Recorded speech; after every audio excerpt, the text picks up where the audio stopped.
Welcome to this comprehensive guide on achieving loose coupling in C# using delegates and events, a fundamental concept for robust software design.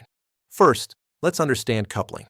In software development, coupling refers to the degree of interdependence between different modules or components of a system. High coupling means components are strongly dependent on each other, making systems hard to maintain, test, and reuse. Conversely, loose coupling minimizes these dependencies, allowing components to operate more independently. This independence is crucial for creating flexible, maintainable, and scalable applications. Now, let's introduce delegates. In C#, delegates are type-safe function pointers that encapsulate method signatures.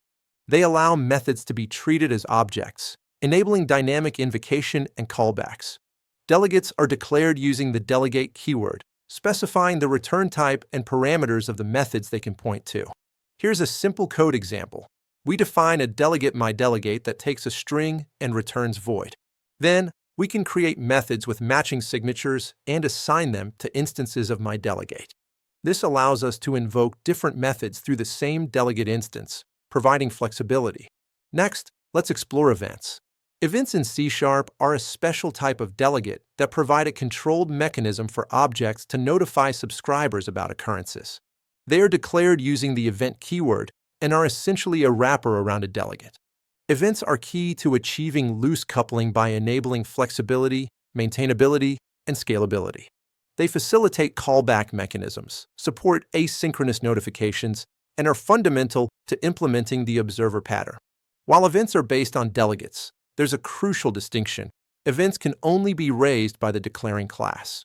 Delegates, however, can be invoked directly by any accessible class.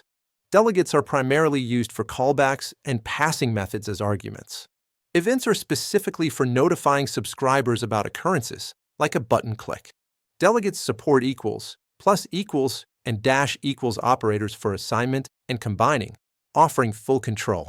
Events, on the other hand, only support plus equals and dash equals for controlled handler addition and removal. This restriction prevents external classes from directly invoking or clearing an event's subscriber list. Let's look at a practical example, a button click event. When a user clicks the button, it raises an event, and any subscribed methods are automatically executed. Another example is stop price change notifications. When a stop price changes, an event is raised, notifying all interested components. Temperature monitoring systems also benefit, where sensors raise events upon detecting changes. Now, for some best practices. Always use event handler or event handler, t-event args, for events. Check for null subscribers using the null conditional operator before raising an event to prevent errors. Name events appropriately with verbs, like price changed or data received, to clearly indicate their purpose. Crucially, always unsubscribe from events when an object is no longer needed to prevent memory leaks. This is especially important in long-running applications or when dealing with UI elements. The benefits of loose coupling are significant. Increased flexibility, allowing easier changes and adaptations. Improved maintainability, as changes in one component have minimal impact on others. Enhanced reusability, enabling components to be used in different contexts. Better testability, as individual components can be tested in isolation. And greater modularity, making systems easier to understand and manage. By mastering delegates and events, you can build more robust, adaptable, and scalable C# applications. Thank you for watching, and happy coding!